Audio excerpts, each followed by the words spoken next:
TikTok, YouTube, Facebook e Instagram estão cheios de perfis que replicam o que os próprios devotos de religiões de matriz africana postam em suas redes sem o menor tipo de cuidado. Eles se expõem mesmo, não estão nem aí. Algo que há alguns anos isso seria um verdadeiro despautério. Aí eu te pergunto, você sabe dizer de quem é a culpa? Eu sou Babai Fatmilehen Agbolé Obemo André, dirijo o Instituto Cultural Orgulho Ancestral e Joy Fa Ofumoturá.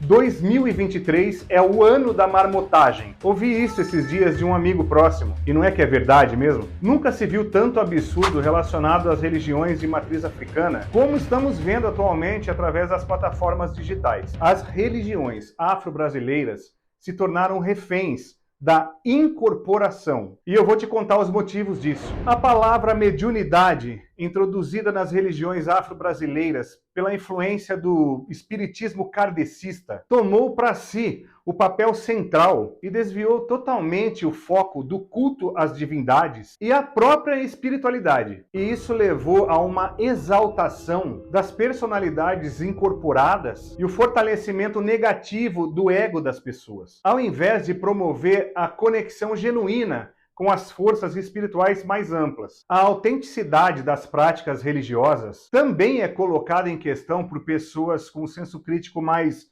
afunilado, quando a tal da mediunidade é superdimensionada. E não precisa de muita análise fria para se contestar se a verdadeira essência das tradições de matriz africana está sendo realmente preservada ou sendo brutalmente esquecida pelas demandas de pessoas incorporadas por entidades, e também sobre o aspecto psicológico das pessoas que as incorporam. Consegue me entender? Eu vou explanar na prática. As redes sociais deram visibilidade a tudo. E com as religiões não foi diferente, certo? Você se depara todo santo dia com pessoas fazendo postagens com vídeos e fotos como essas. Eu rezo uma oração.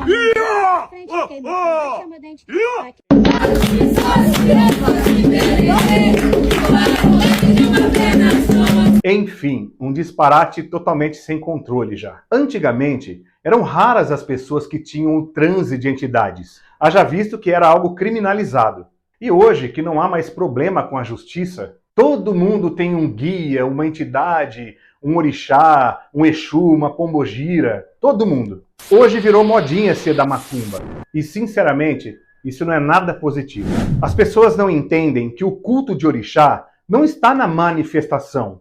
O culto ancestral local não é a entidade bebendo e fumando. Sempre existiu fundamento, mas hoje todo mundo agora quer surfar no orixá. Minha mãezinha isso, meu pai aquilo. Mas deitar pro orixá, conhecer o orixá, perder de repente os cabelinhos, abrir mão de uma série de coisas, nem todo mundo quer, né? Fica muito mais cômodo e fácil se apropriar da cultura do outro. Acreditar e fazer com que outros acreditem nas suas próprias fantasias. E colocar os próprios defeitos no colo de um orixá, usando-se de estereótipos malucos, inventados aqui. E em uma dessas plataformas, esses dias, um sacerdote de Umbanda fez um comentário que me chamou muita atenção. Quando uma pessoa recebe determinada entidade, essa criatura passa a acreditar, em muitos casos, que ela é a própria entidade. E isso nada mais é do que ego. Tem muitas coisas que eu gostaria de dizer aqui, porém ultrapassa os limites da ética. E eu estaria, de certa forma, generalizando tudo isso. E graças a Olodumare, não são todas as pessoas que têm de ouvir certas colocações que a gente faz aqui no canal. Quem conheceu o trabalho e a história de Pierre Fatumbi Verger sabe de toda a dedicação dele com as tradições africanas e também afro-brasileiras, onde se iniciou em diversos cultos, tanto em África quanto aqui, e conheceu de perto coisas que na época, quando os cultos eram guardados, eram praticamente impossíveis de se alcançar. Os segredos sagrados eram respeitados. E certa vez,